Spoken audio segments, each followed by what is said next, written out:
আউযুবিল্লাহি মিনাশ শাইতানির রাজিম বিসমিল্লাহির রহমানির রহিম ফিনান্সিয়াল ম্যানেজমেন্ট দ্বিতীয় অধ্যায় capital budgeting and risk analysis মূলধন বাজেটিং এবং ঝুঁকি বিশ্লেষণ সিলেবাসে যা রয়েছে সিলেবাসে কি কি আছে প্রথমে ক্যাপিটাল বাজেটিং এটা আমাদের নরমাল ক্যাপিটাল বাজেটিং যা শিখেছি ওগুলো আমাদের পুনরায় শেখা লাগবে আচ্ছা তারপরে এইটুকু আমাদের থিওরি রিস্ক ইভ্যালুয়েশন অ্যাপ্রোচ এরপরে সার্টেনিটি ইকুইভ্যালেন্ট সিই এটা আমাদের থিওরি পড়তে হবে প্লাস রিস্ক অ্যাডজাস্টেড ডিসকাউন্টেড আরএডিআর বনাম ভার্সেস অফ সিই এন্ড আরএডিআর এখানে আমাদের অঙ্ক আছে সার্টেনিটি ইকুইভ্যালেন্টের অঙ্ক তাহলে দুইটা ফরম্যাটে অঙ্ক এবার প্রবাবিলিটি ডিস্ট্রিবিউশনের অঙ্ক আর ডিসিশন ট্রি অঙ্ক বিহেভিয়ারিয়াল অ্যাপ্রোচ থিওরি এখানে আমাদের আবার আছে সিএপিএম এর কিছু অঙ্ক আছে সব মিলায়ে অঙ্ক শিখতে হবে পাঁচটা format capital budgeting normal certainty equivalent probability distribution 4 নম্বর ডিসিশন ট্রি 5 নম্বর হলো সিএপিএম এই পাঁচটা ফরম্যাটে অঙ্ক শিখলে বাস ওকে এই অধ্যায় নির্ভুলভাবে অ্যানসার করা যাবে প্রত্যেকটা অঙ্ক যে কোনো অঙ্ক দিক না কেন এই ফরম্যাটে বাইরে থাকবে না এখন আমরা প্রথমে ক্যাপিটাল বাজেটিং নরমাল অনেকবারই শেখানো হয়েছে আবার শুরু করি ক্যাপিটাল বাজেটিং নরমালি এর কিছু 11টা সূত্র আছে রিকোয়ারমেন্ট অনুযায়ী সূত্রগুলো একবার এক নজরে একটু দেখি প্রথম requirement calculate the payback period প্রদানকৃত টাকা ফিরে আসার সময় নির্ধারণ এখানে টাইম ইয়ার্স এরকম উত্তর আসবে তো পেব্যাক পিরিয়ড এটা বের করার সহজ সূত্র দুইটা সিএফএটি অনেক সময় সমান হয় অনেক সময় অসমান হয় যদি সিএফএটি সমান হয় তাহলে সূত্রটা ছোট হয় তো পেব্যাক পিরিয়ড সমান সমান এনসিও ডিভাইডেড বাই সিএফএটি পার ইয়ার উদাহরণ দেওয়া যায় মনে করেন সাপোজ এখানে এনসিও 1 লাখ টাকা 1 লাখ টাকা দিয়ে একটা ইকুইপমেন্ট ক্রয় করলেন আর প্রতি বছরে এই ইকুইপমেন্টে আপনার ইনকাম হয় 20,000 টাকা করে এখন 1 লাখ টাকা উঠে আসতে আমাদের কত সময় লাগবে তাহলে 1 লক্ষ ভাগ 20,000 সময় লাগবে 5 বছর অতএব পেব্যাক পিরিয়ড হলো 5 বছর ক্লিয়ার এটা হলো আমাদের পেব্যাক পিরিয়ডের সূত্র প্রথমটা যদি সিএফএটি একটা নাম আছে এনসিবি নেট ক্যাশ বেনিফিট যদি সমান হয় প্রতি বছরে তাহলে এই সূত্র অ্যাপ্লাই করতে হয় যদি অসমান হয় তাহলে ওই সূত্রটা চলবে না আরেকটা সূত্র সাহায্য নিতে হবে সূত্রটা হলো A plus NCO minus C CFAT divided by D A কি এ হলো অ্যাজুমিং নিয়ার অফ দা ফুল ইয়ার নিকটতম পূর্ণ বছর এ এনসিও নিট ক্যাশ আউটফ্লো যত টাকা দিয়ে মেশিনে ক্রয় করা হলো minus C CFAT cumulative of CFAT এবার সিএফএটি আমাদের একটা ঘর তৈরি করতে হবে ওইখান থেকে মানটা নিতে হবে এই মান নেওয়ার জন্য একটু নিয়ম ফলো করতে হবে কেমন ভাবে মান নিতে হয় এনসিওর কাছাকাছি সমান অথবা কম 1 টাকা বেশি হলেও নেওয়া যাবে না সাপোজ এনসিও আপনার 1 লাখ এখন তৃতীয় বছরে এসে আপনার হয়েছে 95,000 টাকা চতুর্থ বছরে 1,10,000 টাকা তাহলে তৃতীয় বছর নেবেন নাকি চতুর্থ বছর নেবেন তৃতীয় বছর নিব হ্যাঁ নিয়ম অনুযায়ী তৃতীয় বছর নিতে হবে কারণ নিয়ম বলা হচ্ছে সিসিএফএটি নিতে হবে এনসিওর কাছাকাছি সমান অথবা কম যদি 1 লাখ মিলে যায় তো সমান সেটাই নিতাম আর যদি না মিলে তাহলে কম নিতে হবে কিন্তু 1 টাকা বেশি নেওয়া যাবে না 1,10,000 নেওয়া যাবে না কিন্তু 95 নেওয়া যাবে তাহলে 95,000 টাকা সিসিএফএটি নিলাম কোন বছরে তৃতীয় বছরে তাহলে এর মান হলো থার্ড ইয়ার 3 এ কি অ্যাজুমিং নিয়ার অফ দা ফুল ইয়ার বাস এই জন্য থার্ড নিতে হবে 3 নিতে হবে পূর্ণ বছর এবার ডি ডি হলো আমরা যে বছরে সিসিএফএটি গ্রহণ করব তার পরের বছর নিচের বছরকে বলা হয় ডাউন অফ দ্য ইয়ার ডিতে ডাউন অফ দ্য ইয়ার তো ডাউন অফ দ্য ইয়ারে সিএফএটিটা নিতে হবে বাস এবার আমরা এখানে মান বসাই দেব ক্যালকুলেশন করলে বাস ফলাফল পেয়ে যাব এই হলো পেব্যাক পিরিয়ডের সূত্র যদি আমরা ফিনান্সিয়াল ম্যানেজমেন্টের এই অধ্যায়গুলো এই অধ্যায়টা ভালোভাবে 5টা ফরম্যাট শেষ করতে পারি তাহলে প্রজেক্ট ম্যানেজমেন্টের দুটো অধ্যায় কিন্তু আমাদের কমপ্লিট হয়ে যাচ্ছে একসাথে আমরা ওটাও দেখাবো এখন আসেন ARR, average rate of return. সূত্র হলো average EAT divided by average investment. EAT earning after tax. এই আর্নিং আফটার ট্যাক্সের সাথে ডিপ্রিসিয়েশন যোগ করলে সিএফএটি হয়। তাহলে সিএফএটি থেকে ডিপ্রিসিয়েশন বাদ দিলেই তো ইএটি বের হয়। যদি সিএফএটি দেওয়া থাকে ডিপ্রিসিয়েশন মাইনাস করলে ইএটি পেয়ে যাব। বাস, এখন টোটাল ইএটি কে আমরা ভাগ করব নাম্বার অফ ইয়ার দ্বারা। নাম্বার অফ ইয়ার কোথায় পাবো? 5 বছর, 6 বছর এরকম লেখা থাকবে। তো 5 বছরের ইএটি যদি হয় তো 5 দিয়ে ভাগ করলে এভারেজ পাওয়া যাবে। তাহলে এভারেজের সূত্র কি? এভারেজ মানে তো গড়। গড়ের সূত্র কি? রাশিগুলো যোগফলকে রাশির সংখ্যা দ্বারা ভাগ করিলে যে ফলাফল পাওয়া যায় এটাকে এভারেজ বলা হয়, গড় বলা হয়। এভারেজ ইনভেস্টমেন্ট, এটা সূত্র আছে এনসিও প্লাস স্যালভেজ ভ্যালু ভাগ 2। যদি ওয়ার্কিং ক্যাপিটাল কখনো থাকে তাহলে ভাগ করার পরবর্তী ফিগারের সাথে ওয়ার্কিং ক্যাপিটাল যোগ করতে হয়। আর যদি না থাকে তাহলে এই অপশনটা আসবে না। ব্যাস, এভারেজ ইনভেস্টমেন্ট বুঝে ফেললাম। এবার আসি ROI, return on investment. Average EAT divided by NCO. Average EAT আমরা তো শিখেছি, টোটাল ইএটি কে নাম্বার অফ ইয়ার দ্বারা ভাগ করে এনসিও দ্বারা ভাগ করতে হয়। স্যার একটা প্রশ্ন ছিল স্যার। হ্যাঁ স্যার এভারেজ ইনভেস্টমেন্ট আমরা বের করলাম স্যার, এই জায়গা এনসিও প্লাস সেলভিং ভ্যালু হ্যাঁ ভাগ 2। তারপরে আমরা কি ওয়ার্কিং ক্যাপিটাল যোগ করব? ওয়ার্কিং ক্যাপিটাল যদি থাকে যোগ করতে হয়, না থাকলে এটা পরে করা লাগবে। হ্যাঁ, পরে ভাগ করার পরে। Okay sir. এখন ROI তো আমরা শিখে ফেললাম, এভারেজ ইএটি কে এনসিও দ্বারা ভাগ করে 100 দিয়ে গুণ করলে হয়ে যায় ROI। ROI মানে কি? Return on investment. এটাকে অনেকে বলে রিটার্ন অন অরিজিনাল ইনভেস্টমেন্ট, যেটা এনসিও। তাই এনসিও দিয়ে ভাগ করতে হয়, এটা আর এভারেজ করা লাগে না। Net present value, total present value of CFAT. CFAT যত বছর থাকবে সবাইকে প্রেজেন্ট ভ্যালু করে টোটাল বানাতে হবে। তাই total present value of CFAT, ওখান থেকে বাদ দিতে হবে এনসিও। বাদ দেওয়ার পরে যদি সারপ্লাস থাকে কিছু তাহলে নিট প্রেজেন্ট ভ্যালু পজিটিভ, আর যদি নেগেটিভ হয়ে যায় তাহলে net present value of negative. যাক, এবার আসি 5 নাম্বার আইআরআর, ইন্টারনাল। একটু ছোট প্রশ্ন বলেন। স্যার, আমাদের হচ্ছে যখন আমরা এনপিভি বের করি আমাদের তো দুইটা বের করতে হয় মনে হয়, নেগেটিভ আর পজিটিভ। এটা আইআরআর বের করার সময় নেগেটিভ আর পজিটিভ বের করি কোন সময়? আইআরআর করার সময়। কিন্তু নিট প্রেজেন্ট ভ্যালু করলে বললে একটাই বের করতে হয় নেগেটিভ হবে নয় পজিটিভ হবে, একটাই অ্যান্সার। কিন্তু এখানে যদি নিট প্রেজেন্ট ভ্যালু বলার পরে কেউ নেগেটিভ একবার পজিটিভ একবার করে তাই তো ভুল হয়ে যাবে সব। আপনাকে বলা হচ্ছে নিট প্রেজেন্ট ভ্যালু দেখান। নিট প্রেজেন্ট ভ্যালু, হ্যাঁ বলেন। নেগেটিভ আছে, নেগেটিভ তো গ্রহণযোগ্য হয় না মনে হয়। না, এরকম কোনো কথা না। যদি আমাদের সিদ্ধান্ত দিতে বলে তাহলে যেহেতু নিট প্রেজেন্ট ভ্যালু নেগেটিভ হয়েছে সুতরাং এই প্রজেক্টটা অ্যাকসেপ্টেবল নয়, এরকম একটা মন্তব্য আমরা করব যদি বলে। আর যদি কিছু না বলে তাহলে করবো না মন্তব্য। আচ্ছা, এখন আইআরআর। আইআরআর মানে কি? ইন্টারনাল রেট অফ রিটার্ন, অভ্যন্তরীণ আয়ের হার। অভ্যন্তরীণ আয়ের হার এটা আমরা বুঝবো কি হবে? এখন দেখা যাচ্ছে কি যে আমাদের আয় তো ধারাবাহিকভাবে 5 বছর 6 বছর দেওয়া আছে, একটা ডিসকাউন্ট রেট তারা সাপ্লাই দিবে। ডিসকাউন্ট রেট দ্বারা নিট প্রেজেন্ট ভ্যালু করবো আমরা। যদি নিট প্রেজেন্ট ভ্যালুর ফলাফল 0 চলে আসে তাহলে মনে করব ওই রেটটাই মূলত আইআরআর। কারণ সাপোজ এখানে রাকিব সাহেব আয় করেছে 10%, আমরা জানি না তার আয়কে আমরা ডিসকাউন্ট করে প্রেজেন্ট ভ্যালু করলাম, নিট প্রেজেন্ট ভ্যালু ফলাফল আসলো পজিটিভ। এখন 10% ডিসকাউন্ট করার পরে যদি পজিটিভ আসে তখন আমাদের কনসেপ্টটা হবে এরকম যে রাকিব তাহলে 10-এরও বেশি ইনকাম করেছে, নাহলে পজিটিভ হলো কেন? তাই তার আয়ের হার 10%-এর থেকে বেশি। আর যদি নেগেটিভ আসে তাহলে তখন আমরা ভাববো যে তার আয় নিশ্চয়ই এই 10%-এর থেকে কম।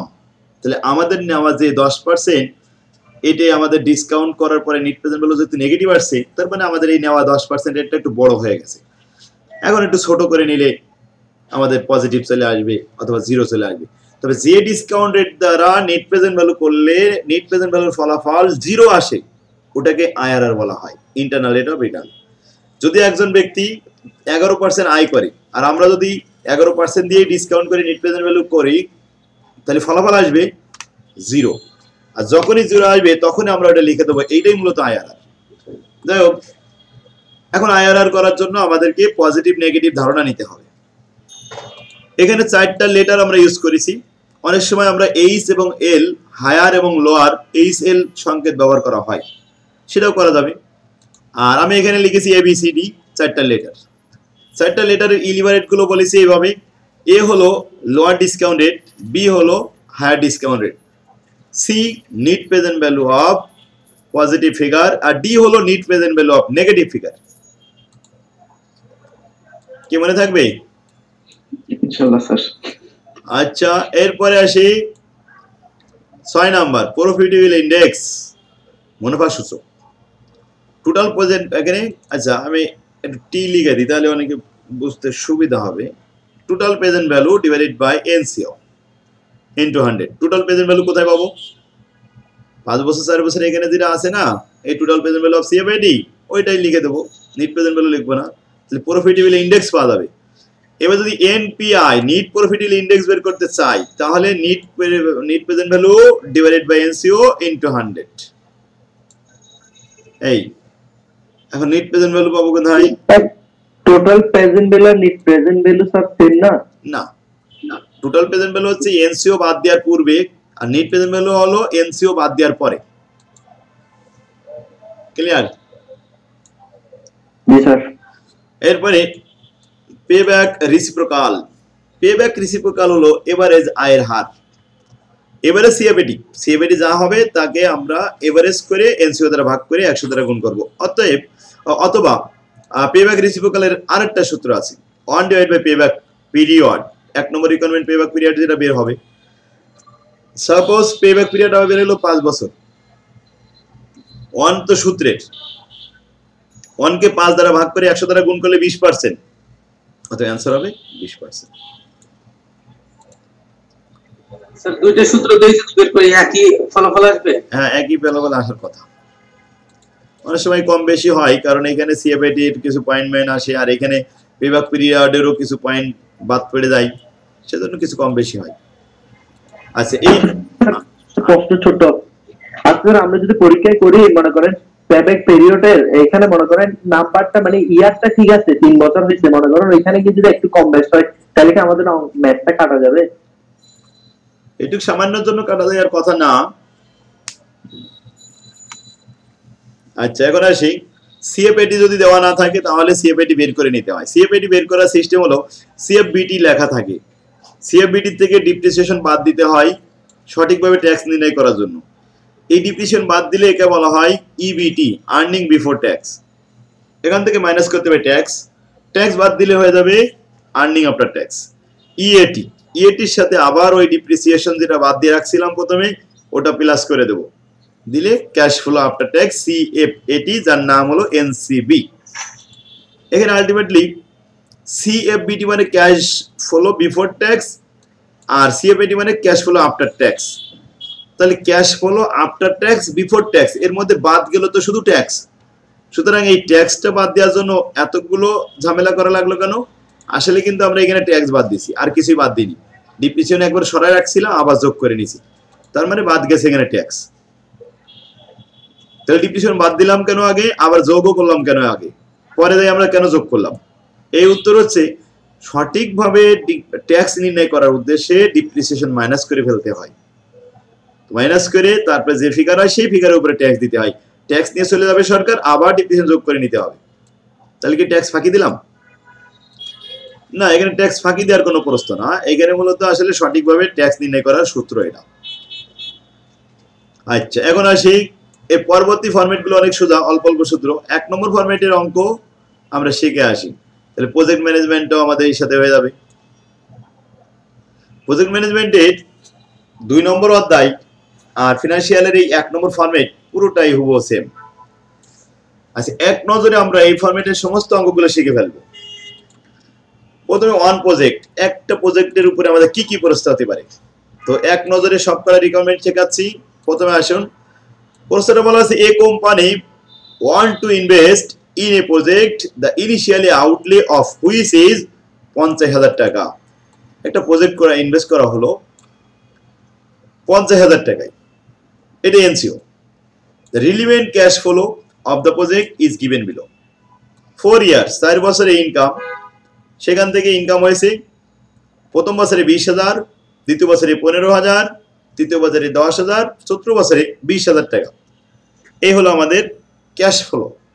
এখন ক্যাশ ফ্লোটা CFAT নাকি CFBT এটা চেনার একটা উপায় আছে।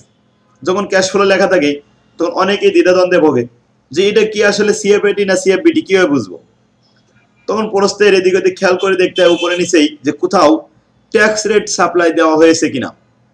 যদি ট্যাক্স রেট না থাকে তাহলে ধরে নিতে হবে এই ক্যাশ ফ্লোটা আফটার ট্যাক্স অর্থাৎ CFAT। যদি ক্যাশ ফ্লো দেওয়া থাকে তখন যদি ট্যাক্স রেট দেওয়া থাকে তাহলে ধরে নিতে হবে ক্যাশ ফ্লোটা বিফোর ট্যাক্স অর্থাৎ CFBT। মনে থাকবে, শুধু ট্যাক্স রেটটার উপর নির্ভর করতেছে সবকিছু। ট্যাক্স রেট থাকলে CFBT, ট্যাক্স রেট না থাকলে CFAT। জি স্যার। এই অঙ্কের ভিতরে কোনো ট্যাক্স রেট নাই, তার মানে বোঝা যাচ্ছে এটা CFAT টাকা। এখন আমাদের বলছে ডিসকাউন্ট রেট 14% ধরে পেব্যাক পিরিয়ড প্রথম করো। পেব্যাক পিরিয়ড করতে গেলে তার ডিসকাউন্ট লাগে না, শুধুমাত্র CFAT এর এই টাকা কয়টা লাগবে। এখন টাকাগুলো কি সমান না অসমান? অসমান। যদি অসমান হয় তাহলে অসমানের সূত্র ব্যবহার করব, যদি সমান হয় সমানের সূত্র ব্যবহার করতাম। যাই হোক, অসমানের সূত্র আমরা দেখেছি A plus NCO minus CCFAT divided by D। এর জন্য একটা বক্সের সাহায্য লাগবে, হেল্প বক্স। আমরা সেটা প্রথমেই লিখবো, ক্যালকুলেশন অফ পেব্যাক লিখে একটা সূত্র লিখবো। যদি আমাদের অসমান হয় তাহলে কিন্তু হেল্প বক্স দরকার, আর যদি সমান CFAT হইতো তাহলে কিন্তু এই বক্সটা প্রয়োজন হতো না। তাহলে প্রথমে বক্সের ভিতরে ইয়ার লিখলাম 4টা, CFAT মানগুলো দেওয়া আছে 20,000, 15,000, 10,000, 20,000। এখন কিউমুলেটিভ করতে হবে, আমাদের এখানে CCFAT লাগবে, তাই প্রথম 20 আর 15, 35 আর 10, 45 আর 20, 65,000 ক্রমে ক্রমে যোগ করা হলো। এখন NCO আমরা লিখে নিলাম হিয়ারে 50,000 টাকা। 50,000 এর কাছাকাছি CFAT নিতে হবে, সমান অথবা কম। 45,000 টাকা 50 এর কাছাকাছি, আর এর পরবর্তীতে দেখা গেল 65,000 টাকা। 65 নেওয়া যাবে না, কারণ 50 এর বেশি হয়ে গেলে নেওয়া যাবে না, 1 টাকা বেশি হলেও নেওয়া যাবে না। তাহলে কম অথবা সমান, এখানে দেখলাম যে কম আছে, তারপরে এটাই আমাদের পারফেক্ট CCFAT 45,000। কোন ইয়ারে এটা? এই বরাবর দেখতে হবে, থার্ড ইয়ার, তাহলে এর মান 3। আর যে বছরে আমরা এর মান নিলাম CCFAT নেওয়া হয়েছে তার নিচের বছরকে ডাউন অফ দ্য ইয়ার বলা হয়। ওই বছরের CFAT ডির মান, তা ডির মান কত? 20,000। ব্যাস, মানগুলো বসিয়ে দিলাম, ফলাফল আসলো। ক্যালকুলেশন করে আমরা পেয়েছি উপরে 5,000, নিচে 20,000। এক বছরে আয় হয় 20,000 টাকা, তাহলে 5,000 আয় হতে ওই বছরের কত অংশ? 5,000কে 20 দ্বারা ভাগ করিলে 4 ভাগের 1 অংশ, 4 অংশের 1 অংশ, তার মানে 0.25। তাহলে 3.25 ইয়ার্স 3.25 ইয়ার্স সময় প্রয়োজন, এটাই পেব্যাক পিরিয়ড। 25 এ কয় মাস হয়? 25 এ হয় 3 মাস। 0.25 হচ্ছে 3 মাস, এরকম 12 মাস গুণন 0.25, এতে 3 মাস চলে আসবে। তাহলে 3 বছর 3 মাস সময় লাগবে টাকাটা উঠে আসতে। নাম্বার নেক্সট, 2 নম্বর প্রশ্ন, average rate of return ARR। সূত্র হলো average EAT divided by average investment. এখন আমরা এভারেজ EAT পাবো কোথায়? প্রশ্নে তো CFAT দেওয়া ছিল, CFAT থেকে EAT তে ফিরে আসতে হলে ডিপ্রিসিয়েশনটা মাইনাস করতে হয়। ডিপ্রিসিয়েশন লেখা ছিল না, তাই ওয়ার্কিং করে ডিপ্রিসিয়েশন বের করে নেওয়া হলো 12,500 টাকা। Cost of machine minus service value divide by asset life 4 বছর ভাগ করলে 12,500 টাকা। প্রথমে ইয়ার, তারপরে CFAT ডিপ্রিসিয়েশন বাদ, এরপরে আসলো EAT আর্নিং আফটার ট্যাক্স। তাহলে CFAT থেকে ডিপ্রিসিয়েশন মাইনাস করলে আর্নিং আফটার ট্যাক্স যেটা বের হয়েছে 7,500, 2,500, 2,500, 7,500, এভাবে যোগ করে 15,000 টাকা।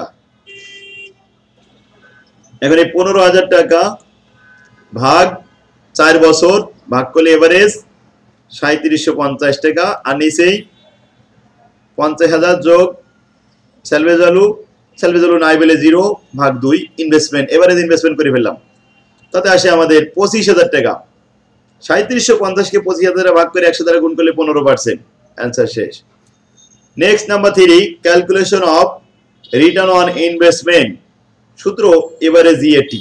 এভারেজ ইএটি আমরা আগে যেটা পেলাম 15,000 কে 60 দ্বারা ভাগ করে 3750, নিচে এনসিও 50,000 টাকা পেয়েছি, ভাগ করে 100 দিয়ে গুণ করলে 7.5%। Answer. Number 4, calculation of net present value. সূত্র হলো total present value of CFAT. CFAT cash flow ছিল 60টা, একটা ব্র্যাকেট দিয়ে এই 60টাকে আগে প্রেজেন্ট ভ্যালু করলে টোটাল প্রেজেন্ট ভ্যালু হবে মাইনাস এনসিও। এনসিও 50,000 টাকা আছে, 4টা ক্যাশ ফ্লোকে আমরা ডিসকাউন্ট করে ক্যালকুলেশন করলাম, ফলাফল 47,678 টাকা। এখান থেকে 50,000 মাইনাস করলাম, তাহলে মাইনাস 2322 টাকা। Calculation of internal rate of return IRR. আচ্ছা, নেট প্রেজেন্ট ভ্যালু যদি নেগেটিভ হয় তখন আমাদের ধারণা যে এই 14% যে ডিসকাউন্ট রেট, এই রেটটা একটু বড় হয়ে গেছে নেওয়া। বড় রেট না হলে তো নেগেটিভ হইতো না। যাই হোক, ওইটার হেল্প নিয়ে আমরা আইআরআর তৈরি করব। আইআরআর তৈরি করতে গেলে একটা নেগেটিভ একটা পজিটিভ দরকার হয়, এই জন্য আমরা উপরের সাহায্য নিচ্ছি। Since the net present value of 14% is negative, যেহেতু 14% নেগেটিভ হয়েছে, so we should take a lower discount rate. আমাদের একটা ছোট রেট নেওয়া উচিত। কেন? For positive net present value, positive বানানোর উদ্দেশ্যে। তাহলে আমরা যে আইআরআর সূত্র লিখলাম a প্লাস উপরে c divide by c minus d into b minus a, হিয়ারে আমরা এই সাইডটা লেটার লিখে ফেলবো। যেহেতু 14% নেগেটিভ হয়েছে, তার মানে ওই 14% হায়ার রেট। হায়ার রেট কোনটা? b এর মান। আর নেগেটিভ মান হলে সেটা হলো d এর মান। d এর সূত্র কি ছিল? Net present value of negative. তাই b এর মান আর d এর মান পেয়ে গেলাম উপরের রিকোয়ারমেন্ট থেকে, ওটা লিখে নিলাম। এখন উচিত আমাদের একটা ছোট রেট নেওয়া। ছোট রেট নেব কেন? পজিটিভ বানাবো। তাই ছোট রেট নেওয়ার জন্য আমাদেরকে একটা আন্দাজে ধরে নেওয়া যাবে না, এটা একটা সূত্র, এই সূত্র ফলো করতে হবে। যে lower discount rate will be, ব্র্যাকেটের ভিতরে যে হায়ার ডিসকাউন্ট 14% আছে ওটা লিখতে হবে, প্লাস উপরে NCO net present value of CFAT যেটা মাইনাস হয়েছে 2322 টাকা, আর নিচে এনসিও ইনটু 100। এটা হলো ঐকিক নিয়মে আমরা বলতে পারি যে 50,000 টাকা ইনভেস্ট করে যদি 2322 টাকা লস হয়, 1 টাকায় কত আর 100 টাকায় কত, একটা পার্সেন্টেজ বের হবে। ওটাকে আমরা 2 দ্বারা ভাগ করব। ভাগ করার পরে 2.32 হয়েছে, ওটাকে আবার যেহেতু এখানে ভিতরে মাইনাস ছিল তাই প্লাস মাইনাসে মাইনাস 14 থেকে 2.32 বাদ দেওয়ার পরে 11.68%। অর্থাৎ এটা যেহেতু লোয়ার ডিসকাউন্ট নিতে হবে তাই একটু ছোট নিতে হয়। সর্বসম এটা অ্যাপ্রক্সিমেট ইকুয়াল চিহ্ন, বাস 11%, ছোট নিয়েছি। তাই যদি এটা হায়ার নিতাম, এখানে হায়ার লিখতাম, তাহলে এখানে আমরা 12% করে দিতাম। এখন আসি, now net present value of 11%। Sir আমাদের যে এখানে ইয়াটা ছিল, ওই যে এনপিভি অফ হায়ার এনসিও দ্বারা ভাগ করে 100 দ্বারা গুণ করে আবার যেটা আসবে এটার থেকে আমরা কি করব? 2 দিয়ে ভাগ করে হচ্ছে ওই যে 14% থেকে বাদ দিব না স্যার? জি। মনে করেন আপনি বাদ দিবেন কিনা, আপনার মনে করেন যে আপনি বাদ দিবেন না যোগ করবেন, কিছুই বলার দরকার নেই। এখানে ভিতরে যেহেতু মাইনাস আছে, অবশ্যই সূত্র ক্যালকুলেশন করে মাইনাসই হবে, তাই না? যদি ভিতরে প্লাস থাকতো তাহলে এই সূত্রটা অ্যাপ্লাই হতো, তাহলে কিন্তু এখানে প্লাস হইতো। বুঝতে পারছেন? সবসময় সূত্র এটা থাকবে। হ্যাঁ, তাই এখানে প্লাস হয়ে গেলে তখন 14 আর 2 16% হয়ে যাইতো, তখন হায়ার রেট এরকম হইতো। যাই হোক, এখন আমরা 11% দিয়ে নিট প্রেজেন্ট ভ্যালু করে পজিটিভ পেয়েছি কত? 679 টাকা। এই 679 টাকা হলো সির মান। তাহলে ছোট রেট কত নিয়েছি? 11% এর মান। এর মান, বির মান, সির মান, ডির মান, চারটেই তো পেয়ে গেলাম। Putting the values in the above formula, উপরের ফর্মুলায় মানগুলো বসিয়ে পাই। এখন আমরা উপরের ফর্মুলায় মানগুলো বসিয়ে ক্যালকুলেশন করে 11.678, তার মানে 68 বললে হয়। এইটাই আমাদের পার্সেন্টেজ। অ্যান্সার শেষ। Calculation of profitable index total present value divided by NCO. Total present value আমাদের ওই উপরে যেটা হয়েছিল 14%, রাকিব সাহেব কত হয়েছিল? 47,678 টাকা। ওইটাকেই ভাগ করবেন, ভাগ করে 100 দিয়ে গুণ করলে যা হয়েছে 95.356। এটাই। এবার আসি calculation of net profitable index. এই যে এনপিআই, তাহলে নেট প্রফিট যদি বলে নেট প্রেজেন্ট ভ্যালু 2322 টাকা ডিভাইডেড বাই 50,000 টাকা এনসিও ইনটু 100, তাহলে minus 4.644%। Calculation of payback reciprocal. এবার রিসিপ্রোকাল দেখানোর জন্য সূত্র আমরা শিখেছিলাম এবারে সিএফএটি। সিএফএটি মোট হচ্ছে 65,000 টাকা, 4 বছরে ভাগ করলে 16,250 টাকা, এনসিও দ্বারা ভাগ করে 100 দ্বারা গুণ করলে 32.50% answer. Calculation of surplus life. Life আমাদের 4 বছর, সারপ্লাস করতে হবে, তাহলে পেব্যাক পিরিয়ড বাদ দিতে হবে, দেওয়ার পরে কত 0.75। ক্যালকুলেশন অফ সারপ্লাস ক্যাশ, তাহলে সিএফএডি মাইনাস এনসিও বাদ দেওয়ার পরে 15,000 টাকা। এরপরে IRR, internal rate of return, প্রমাণ করতে হবে ইন্টারনাল রেট অফ রিটার্ন সঠিক আছে কিনা। আসলে সঠিক যদি থাকে আমাদের 11.678 যেটা হয়েছে এটা যদি সঠিক হয় তো আমরা জানি যে আইআরআর এর পার্সেন্টেজ দ্বারা যদি নেট প্রেজেন্ট ভ্যালু করা হয় তাহলে নেট প্রেজেন্ট ভ্যালু ফলাফল কত আসে, 0 আসে, এটাই প্রমাণ করতেছি। তাহলে 1.11678 11.678 দ্বারা ভাগ করে ডিসকাউন্ট করলাম, এটা এবার ডিসকাউন্ট করে নেট প্রেজেন্ট ভ্যালু এখানে আমরা মাইনাস করে দেখলাম যে 0 হয়ে গেছে, নেট প্রেজেন্ট ভ্যালু 0। কোন পার্সেন্টে 0 হয়েছে, 11.678, তার মানে ওটা আইআরআর। আইআরআর তাহলে সঠিক আছে, আমরা আইআরআর যেটা বের করেছি ওটা সঠিক আছে কিনা প্রমাণ করলাম। নেট প্রেজেন্ট ভ্যালু যদি 0 হয় তাহলে সঠিক হয়েছে, ওটা আইআরআর সঠিক হয়েছে। আচ্ছা, এরকম প্রশ্ন সবগুলোই, এখানে একটা এনসিও থাকবে, সিএফএটি সিএফবিটি দেওয়া থাকবে, আর পেব্যাক এই প্রস্তুত করা হবে। আমরা কয়টা প্রস্তুত তো শিখেছি বলেন তো, 11টা। তো 11টার ভিতরে যে কোনো 2টা বা 3টা থাকবে, একটা অঙ্কে তো 11টা থাকবে না, কিন্তু যে প্রস্তুত থাকবে সেটা ওই 11টার মধ্যেই থাকবে। বাস, ওকে। আসসালামু আলাইকুম। ওয়ালাইকুম আসসালাম রাহমাতুল্লাহ। ভালো আছেন স্যার? আলহামদুলিল্লাহ।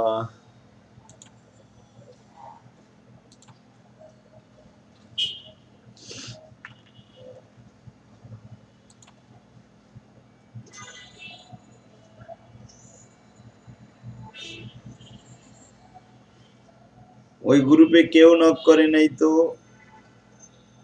যাই হোক, একটা গ্রুপে কেউ নক না করলে আমি মনে খুঁজে পাই না। স্যার আমি নক করে দিচ্ছি স্যার, একটু ওয়েট করেন।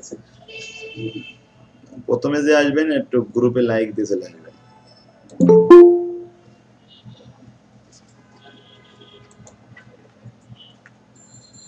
আমার তো গ্রুপের অভাব নেই। তাহলে আমরা পরবর্তীতে এখানে যে অঙ্কগুলো দেখছি সবগুলোই আমাদের ইনফরমেশন দেয়া থাকবে, এনসিও দেয়া থাকবে, সিএফএটি সিএফবিটি দেয়া থাকবে। দশের 1 নাম্বারটা মনে হয় একটু অন্যরকম সূত্র, একটু দেখবেন। কিসের? 10-এর 1 নাম্বার মানে যেটা করাইতেছিলেন, মানে এটা কখনো করিনি এই সূত্রটা। তাহলে 2 নাম্বার অঙ্ক, এটা দেখেন তো সবাই পারবেন? ইনশাআল্লাহ স্যার পারবো। আচ্ছা, 2 এ সিএফবিটি দেয়া আছে, সিএফবিটি করে ফেলবেন। 3 নাম্বার এটা পারা যাবে, দেখেন এনসিও দেয়া আছে 27,000 টাকা, এটা ইম্পর্টেন্ট অঙ্ক। অসমান দেয়া আছে সিএফবিটি, সিএফবিটি দেয়া আছে অসমান, এগুলো করতে হবে। 4 নাম্বার অঙ্কে এখানে ওয়ার্কিং ক্যাপিটাল আছে। ওয়ার্কিং ক্যাপিটাল কোন সময় যোগ করতে বলেছি? ওয়ার্কিং ক্যাপিটাল লাস্টে, সিএফবিটি মানে এনসিওর সময় ডিপ্রিসিয়েবল কস্টের পরে যাই যোগ করতে হয়। হ্যাঁ, এই যে depreciable cost plus working capital, NCO বের আসবে। আচ্ছা, নেক্সট এখানে 5 নম্বরে এনসিও আছে, সবকিছু দেওয়া আছে, এখানে ক্যালকুলেশন করবেন। তাহলে 1 থেকে কয়টা অঙ্ক দিব? 10 পর্যন্ত? হ্যাঁ স্যার 10 পর্যন্ত। 9 পর্যন্ত করে আসেন, 10 পর্যন্ত আবার কারণে সমস্যা আছে কার, ওটা আবার দেখতে হবে আগে।